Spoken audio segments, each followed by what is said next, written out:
Hello friends, welcome to S Y academy. इस video में हम बात करेंगे data capturing, storage and retrieval के बारे में। सबसे पहले एक एक्टिविटी देख लेते हैं दोस्तों। Visit some of the places like bank, automobile showroom, shopping mall, tehsil office etcetera and find out 2-3 names of tools और instruments used to capture data in digital format. तो वहाँ पे आप दोस्तों विजिट करिए और देखिए वो कौन कौन से टूल्स हैं जिसके थ्रू वो डेटा जो है वो स्टोर कैप्चर करते हैं डिजिटल फॉर्मेट। फॉर एग्जांपल, एक तो बेसिक चीज, ये कंप्यूटर सबके पास ही होता है, राइट? और काफी बार आपने देखा होगा कि स्कैन भी कर रहे होते हैं काफी जगह पे, राइट? स्कैनर लगा होता है। या आप कभी कभी जैसे तहसील ऑफिस में जाओ तो बायोमेट्रिक ऑफिशियल्स उनके लिए होता है, एम्प्लॉयज के लिए। वो भी जो होता है वो भी कैप्चर करता है डेटा, राइट? और क्या क्या चीजें हैं जिसके थ्रू डेटा कैप्चर किया जाता है इन जगह पे, आप कमेंट सेक्शन पे मेंशन करिए। फिर यहाँ पे दोस्तों कुछ चीजें लिखी हुई है। Data capturing, storage, retrieval. Data capturing मतलब डेटा को लेना, ठीक है, डेटा को इनपुट लेना। स्टोरेज मतलब उसको स्टोर करना एक जगह पे, राइट? डेटा बेसिस होते हैं जहाँ पे स्टोर करके रखते हैं। रिट्रीव मतलब उसको निकालना डेटा, राइट? तो इनपुट, स्टोर और आउटपुट, ऐसे आप समझ सकते हो इसको। चलिए इसमें आगे बढ़ते हैं। तो to process data we need to first input और कैप्चर द डेटा। सबसे पहले आपको डेटा लेना होगा, पहला स्टेप वही होता है। This is followed by its storage in a file और a database so that it can be used in future. So दोस्तों, डेटाबेसेस होते हैं। डेटाबेसेस क्या होते हैं? जहाँ पे डेटा स्टोर होता है। फॉर एग्जांपल, आपकी जैसे स्टोरेज डिवाइस है वो भी एक डेटाबेस मान लो। सेकेंडरी मेमोरी या प्राइमरी मेमोरी, उसको भी डेटाबेस मान लो, क्योंकि आप वहाँ पे डेटा स्टोर कर रहे हो। साथ साथ में आपने देखा होगा फाइल्स, फाइल्स में भी डेटा स्टोर हो सकता है। क्यों स्टोर करते हैं? जिससे हम फ्यूचर में भी उसको रिट्रीव कर सकें, ये पर्पस है। whenever data is to be processed, it is first retrieved from the file or database so that we can perform further actions on it। तो जब भी डेटा को दोस्तों प्रोसेस करना होता है तो सबसे पहले तो मेमोरी से हम डेटा उठाते हैं। हमने ये देखा था, प्राइमरी मेमोरी हो गई या सेकेंडरी मेमोरी हो गई। अगर सेकेंडरी मेमोरी में होता है तो वो सबसे पहले प्राइमरी मेमोरी में आता है, फिर डेटा उठता है, राइट? तो whenever data is to be processed, वो सबसे पहले रिट्रीव किया जाता है फाइल और डेटाबेस से। अब एक एक प्रोसेस को थोड़ा सा डिटेल में देखते हैं। डेटा कैप्चरिंग, ये देखिए डेटा कैप्चर हो रहा है यूजिंग बारकोड रीडर। आपने काफी बार इसको देखा ही होगा। इसे स्कैन करते हैं, बारकोड के अंदर सारी इंफॉर्मेशन होती है, प्रोडक्ट क्या है, कितनी अमाउंट है। जैसे मेडिसिन वगैरह होती हैं, बारकोड हर प्रोडक्ट पे होता है, ऑलमोस्ट हर प्रोडक्ट पे। शॉपिंग मॉल पे जब आप शॉपिंग कर लेते हो तो उसके बाद आपने देखा होगा कि बारकोड से स्कैन कर रहा होता है जो जो फाइनली पेमेंट लेता है, राइट? आई होप आपने ऑब्जर्व किया होगा शॉपिंग मॉल्स में स्पेशली, या किसी फूड चेन स्टोर्स में, जैसे रिलायंस के स्टोर्स हो गए, डी मार्ट हो गए। जो फाइनल शॉपिंग कर लेते हो आप, या शॉपिंग शॉप स्टॉप हो गया, लाइफस्टाइल हो गया, वहाँ पे फाइनली जब पेमेंट कर रहे होते हैं तो ये बार कोड लगा होता है। इस बार कोड में क्या होता है कि प्राइस कितनी है, ऑर्डर क्या है, और वो बिल बन के आ जाता है फाइनल। तो क्या हुआ, ये इससे दोस्तों डेटा कैप्चर किया। फिर डेटाबेस में सारी इंफॉर्मेशन थी दोस्तों, कि बार कोड में अगर 1 लिखा हुआ है लेट से, तो 1 क्या है? 1 है लेट से आपकी जीन्स, ठीक है, लेवाई की जीन्स है, 32 इंच, और साइज है ना, और ये लेट से 5,000 रुपए की है।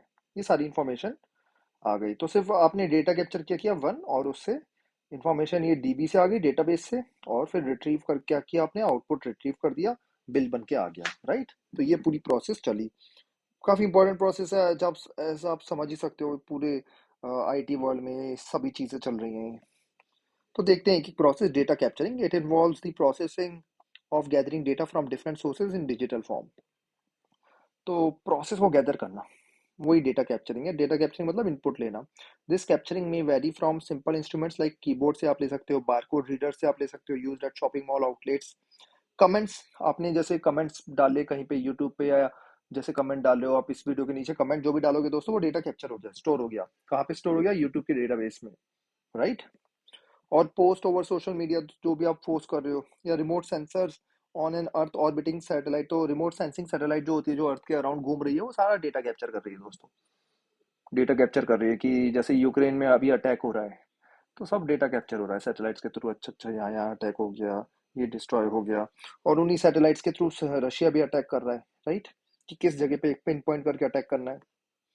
Sometimes heterogeneity among data sources make data capturing a complex task. तो डिफरेंट डिफरेंट डेटा से डेटा आ रहा है दोस्तों हमारे पास। फॉर एग्जांपल, सैटेलाइट से भी डेटा आ रहा है, उसके बाद आप कह सकते हो कि कुछ आप मैनुअली डाल रहे हो डेटा, कुछ डेटा एरोप्लेन से आ रहा है। तो मतलब आप ये समझिए कि डेटा अगर मल्टीपल सोर्सेज से आ रहा है तो थोड़ी हेट्रोजेनिटी, मतलब अलग अलग तरीके का डेटा आ रहा होता है। जब अलग अलग तरीके का डेटा आ रहा है तो उसको कॉमन डेटा बनाना, कॉमन फॉर्मेट में बनाना जो जो अंडरस्टैंड कर सके, वो थोड़ा सा कॉम्प्लेक्स टास्क हो जाता है। फॉर एग्जाम्पल आप एक और एग्जाम्पल ले सकते हो कि जैसे पुलिस का एक काम बन जाए कि हेट स्पीचेस जो है उन सबको कैप्चर करो। हेट स्पीच, जो भी लोग हेट करते हैं, तो उनके पास डेटा अलग अलग जगह से आएगा। यूट्यूब से आएगा, उसके बाद न्यूज़पेपर्स में आएगा, उसके बाद आप देखो तो कुछ कुछ डेटा व्हाट्सएप से आएगा, राइट। हेट स्पीच का डेटा मल्टीपल जगह से आ रहा है, तो वो कॉम्प्लेक्स हो जाता है। उसको हैंडल करना पुलिस का काम थोड़ा सा टफ हो जाता है कि उसको कॉमन बना के देखना, फिर उसको एनालाइज करना। अच्छा जी, कौन से में हेट स्पीच है, तो वर्ड को टैग किया जाता है कि अच्छा किसी ने जैसे गाली लिखी, किसी ने कुछ गाली वाली लिखी, तो उसको टैग करके निकाल लो। अब डेटा स्टोरेज पे आ जाते हैं दोस्तों। डेटा हमने कैप्चर कर लिया, अब स्टोर कैसे करें। It is the process of storing the capture data for processing later. तो बहुत ही इंपॉर्टेंट चीज है डेटा को स्टोर करना एक सही जगह पे।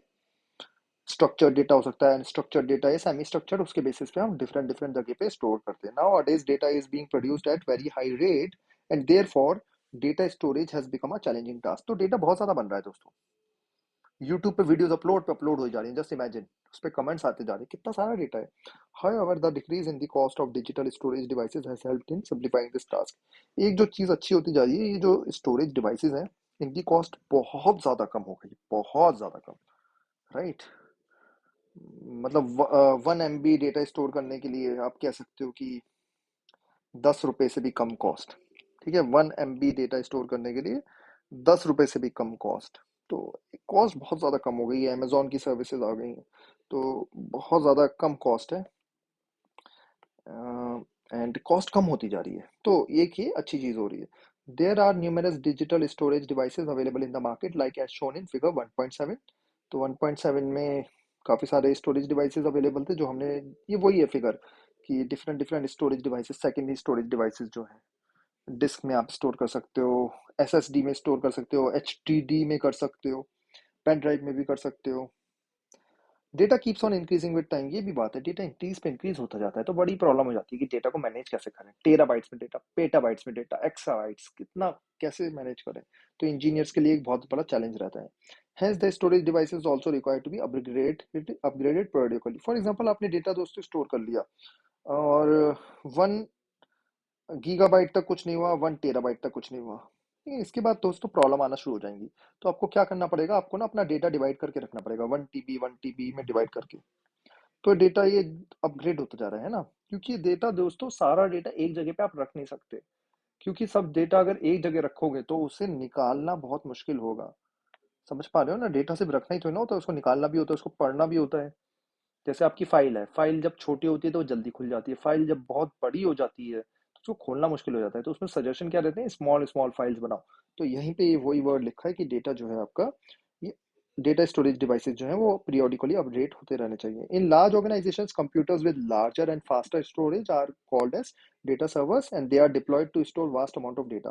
तो दोस्तों डेटा सर्वर्स होते हैं यूट्यूब में के जैसे डेटा सर्वर्स हैं, अमेजॉन वेब सर्विस आपने कभी अगर सुना हो, गूगल क्लाउड सुना हो, वो सब डेटा सर्वर्स हैं, वहाँ पे सब डेटा स्टोर हो रहा है। ठीक है, तो डेटा सर्वर्स कहते हैं, बड़े बड़े डेटा सर्वर्स बने होते हैं, और वो जैसे एयरटेल का डेटा सेंटर जो है वो मानेसर में है ना, वहाँ पे सारा डेटा स्टोर हो रहा है दोस्तों, बड़े बड़े डेटा है। ठीक है, और डेटा मल्टीपल जगह स्टोर करते हैं। फॉर एग्जांपल वो बैंगलोर में भी स्टोर करते हैं, अगर दिल्ली में अगर कुछ अटैक हो गया या कुछ डिजास्टर आ गया तो ऐसा ना हो डेटा लॉस हो जाए। डेटा बहुत इंपॉर्टेंट है ना, इसलिए डेटा लॉस अफोर्ड ही नहीं कर सकते। Such dedicated computers help in processing data efficiently. तो डेटा सर्वर्स होते हैं और वो काफ़ी तेज चलते हैं, डेटा काफ़ी जल्दी प्रोसेस होता है। However the cost both hardware and software और setting up a data centre data server as well as maintenance is high, specially for small organisation and startups. तो ये बड़ा टफ है दोस्तों कि डेटा को मेंटेन करना आसान नहीं है। ठीक है, तो और स्मॉल स्टार्टअप्स और स्मॉल ऑर्गेनाइजेशंस के लिए क्या चीज़ें आ गई हैं आजकल, वो अमेजॉन वेब सर्विस वगैरह चीज़ें आ गई हैं, गूगल क्लाउड आ गया है। तो उसमें क्या होता है, अमेजॉन अपना ये डेटा सेंटर दे देता है ना, इतना बड़ा डेटा डीसी दे दिया अमेजॉन ने। तो लेट से मल्टीपल स्टार्टअप्स है, तो वो बोलता है ठीक है, स्टार्टअप S1 मेरा यहाँ, ये वाला डेटा यहाँ पे स्टोर कर दूंगा, S2 का यहाँ, S1 S2 क्या है? ये सब स्टार्टअप्स है दोस्तों। तो बहुत बड़ा डेटा सेंटर है अमेजोन का, और डिफरेंट डिफरेंट स्टार्टअप्स को एक जगह पे इन्होंने स्टोरेज प्रोवाइड कर दी। इसी को दोस्तों अमेजोन वेब सर्विस कहते हैं, और इसी को क्लाउड भी कहते हैं। क्लाउड, क्लाउड में डेटा स्टोर है। ठीक है, बहुत बड़ा है ये, क्लाउड में स्टोर है। ठीक है। तो आजकल ये प्रॉब्लम सॉल्व हो गई। और अमेजोन को कैसे फायदा होता है? अमेजोन को एक मंथली पैसे, मंथली या ईयरली स्टार्टअप्स पैसे देती हैं डेटा स्टोर करने के। तो ये सब चीज चल रही है। तो दोस्तों हमने डेटा कैप्चर कर लिया है, डेटा स्टोर कर लिया है, अब डेटा रिट्रीव करना है। It involves fetching data from storage devices for its processing as per the user requirement. तो डेटा को रिट्रीव कैसे करना है, किस फॉर्मेट में करना है? जैसे आपने डेटा में पूरी दुनिया सब इंफॉर्मेशन स्टोर कर रखी है, और सिर्फ आपको जानना है कि ओके, ये XYZ की सैलरी कितनी है, तो आप सिर्फ यही डेटा निकाल के लाओगे, सिर्फ काम की चीज, क्योंकि सिर्फ आपको वही चीज दिखानी है। तो डेटा में बहुत कुछ स्टोर है, सिर्फ काम की चीज हम दिखा रहे हैं। तो इसीलिए लिखा है एज पर user requirement. As databases grow, the challenges involved in search and retrieval of data in acceptable time also increase. So ये एक चैलेंज होता जाता है, जैसे आपका साइज बढ़ता गया तो इन्फॉर्मेशन निकालना स्लो होता जाता है। इसीलिए मैंने अभी आपको समझाया था कि जैसे ही डेटा बढ़ता जाता है तो डिवाइड करते जाते हैं उनको, कि 1 टेराबाइट से ज्यादा डेटा हम एक जगह पे स्टोर नहीं करेंगे। 1 टेराबाइट अगर होगा तो दूसरे डिस्क में स्टोर करेंगे। ऐसी डिसीजंस लेती हैं companies. Minimising data access time is crucial for faster data processing. जैसे इमेजिन करो, यूट्यूब, आपने अभी मेरी वीडियो को देख रहे हो, ये सब फास्ट चलना चाहिए, है ना? ये यूट्यूब में क्या हो रहा है, जैसे आपने URL पे क्लिक किया, ठीक है, या किसी वीडियो पे आपने अगर क्लिक करा तो एक URL पुल हुआ, और ये जो वीडियो है ये पुल हो रही है फ्रॉम यूट्यूब डेटाबेस। जो आप ये यूट्यूब देख रहे हो, यूट्यूब के डेटाबेस से वीडियो पुल हो रही है रियल टाइम में। और देखो कोई भी बफरिंग नहीं है, तो बड़ी फास्ट रिट्रीव हो रही है। ये सब कैसे पॉसिबल है? क्योंकि राइट डेटा मैनेजमेंट हो रहा है, राइट डेटा मैनेजमेंट। और ये भी आप समझ रहे होगे, ये फास्ट होना चाहिए। अगर स्लो चलेगा तो आप तो ये वीडियो बंद करके भाग जाओगे यहाँ से, बोलोगे बोरिंग, ये वो कौन देखेगा, है ना? आपने देखा भी होगा, रियलाइज करा होगा, ये चीजें कितनी इंप्रूव होती जा रही हैं। तो ये सब चीजें हैं, काफी इंपॉर्टेंट टॉपिक्स हैं दोस्तों। जब आप आगे अगर डिसाइड करते हो इसी फील्ड में रहने का, तो काफी ज्यादा इसमें वर्क करोगे, कैप्चरिंग, स्टोरेज और रिट्रीवल में। आई होप फ्रेंड्स आपको ये लेक्चर यूजफुल लगा। Thank you and take care.